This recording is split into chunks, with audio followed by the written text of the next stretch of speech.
Hey everybody, welcome back to the channel. As you know, every month I like to break down what happened in our Halifax real estate market. Now in this video, we will be going over what happened in the month of July, find out why the real estate market is not as sizzling hot as it is outside today, and be sure to stick around to the end of the video because we will be going over the projected price forecast for the end of the year. My name is Zach Surratt and I'm a real estate agent in the city of Halifax and Halifax Regional Municipality. You're watching Halifax Home Guide.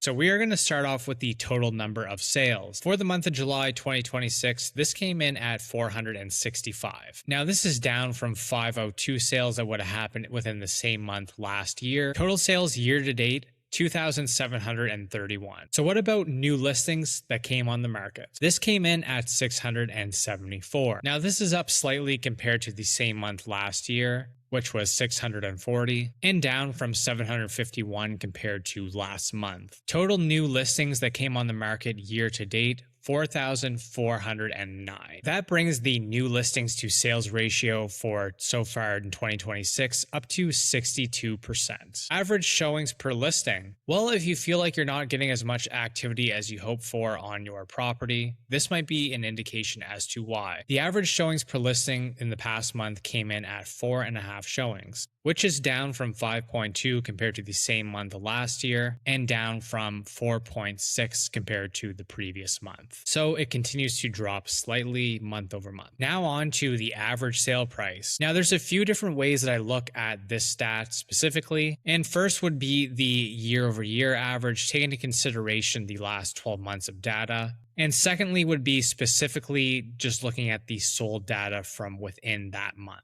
The average year-over-year sold price came in at $617,064, which is a 2.1% increase over the last year. Looking just at the month of July, that came in at just under $600,000. That is a little bit higher than the same month last year, which came in at $594,223.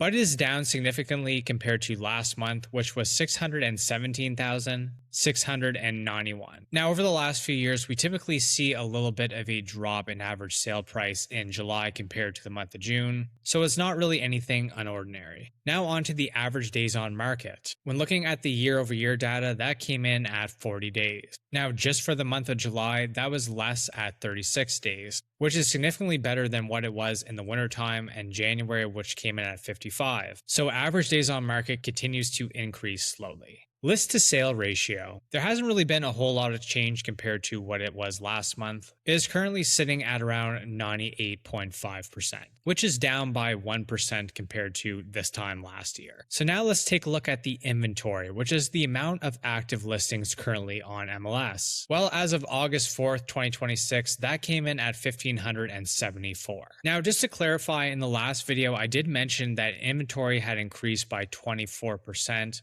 within a 4-week period. Now in that video, I was speaking specifically about single family homes, but when I do these market stats videos, I look at single family homes as well as condominiums. And if you watch my last video, you will realize that this inventory number at the start of August is not really a whole lot different compared to what it was at the start of July. Months of inventory. For the year over year, this came in at 2.9, but just this month, that number was sitting at 3.8 months of inventory. So as I mentioned before, we are definitely in a more balanced market, as it is up slightly compared to last month and up from 2.9 months in the same month last year. So what about homes that are selling at or above the asking price? Well, this came in the same compared to last month, which was 35%. And the average amount over asking that these buyers are paying is $16,881. Certain homes are still getting competition. So how are things looking for the rest of the year? Now, there's a lot of information out there about real estate predictions. So when looking at what could potentially happen in the tail end of 2026, we are going to be looking at the Royal LePage 2026 Market Survey Forecast. For Halifax specifically, Royal LePage forecasts that the aggregate home price will increase by 4% year over year